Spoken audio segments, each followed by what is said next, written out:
RMC, jusqu'à 6h. Charles Matin.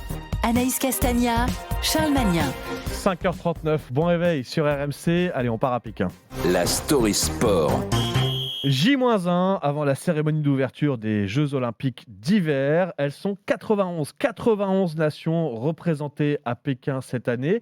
Et parmi elles, Licia, pour la première fois de son histoire, Haïti est représentée avec un seul homme engagé, un très jeune skieur alpin. Il a à peine 19 ans. Il s'appelle Richardson Viano et vous allez me dire, mais il n'y a pas de neige en Haïti. À quel moment on devient skieur là-bas sous 25 à 30 degrés ?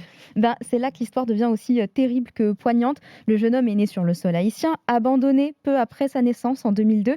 Il passe les 3 premières années de sa vie en orphelinat là-bas et c'est un couple d'Italiens installés à Briançon qui donne un nouveau souffle à sa vie en adoptant le petit Richie et ses 2 sœurs. Petite particularité, papa Andrea est guide de haute montagne et le met logiquement sur des skis dès son plus jeune âge et forcément ça aide. Comment il s'est retrouvé à skier pour son pays ? Oui, pour Haïti, il a d'abord concouru pour la France, tu t'en doutes, jusqu'à ses 16 ans. Et il y a seulement 3 ans, il entend parler de cette fameuse fédé haïtienne par le biais de son président Jean-Pierre Roy, qui lui propose de le rejoindre. Viano croit clairement que c'est une blague de ses amis par téléphone, mais dans le doute, il fouille sur Internet et se rend compte que tout est vrai.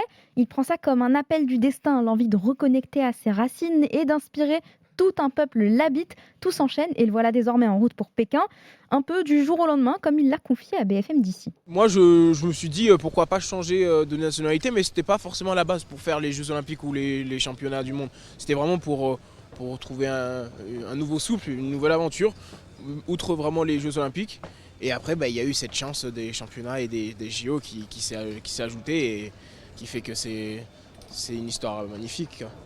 Oui, vous l'imaginez, il fait la fierté de son pays de naissance parce que le symbole est autant fort pour son histoire personnelle que pour tous les Haïtiens dont les terres ont été saccagées par les tremblements de terre, les conflits politiques et l'extrême pauvreté. Ces Haïtiens, je les vois déjà émus devant la cérémonie d'ouverture demain, tout comme lui, seul à représenter son pays dans cet écrin pékinois qu'on appelle le nid d'oiseau, à brandir son drapeau et à défiler. Mais pas de pression ensuite pour Richie, qui souhaite gagner en expérience avec cette participation. Mais il vient pas faire de la figuration. C'est pas le genre de ce grand fan d'Alexis Pinturo et de Marcel Hirscher face à des pointures. Le gamin a quand même terminé 35e du slalom géant à Cortina d'Ampezzo lors des championnats du monde de ski alpin l'an dernier.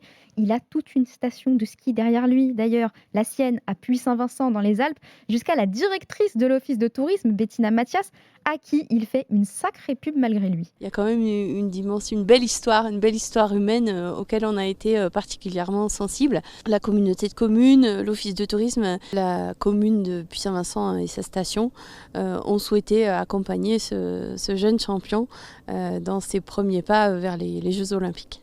Alors, on a eu Rasta Rocket, les Jamaïcains du bobsleigh, qui sont d'ailleurs de retour cette année. On a maintenant le nouveau Rasta Piquet, comme on surnomme le boss de la fédération haïtienne, en rapport au piquet de slalom. Ouais. Viano entre en lice le 13 février, mais on aura tout le temps d'en reparler. Qui va Viano, va Sano. Oh là là, ça fait beaucoup de jeux de mots là, Licia, très en forme ce matin.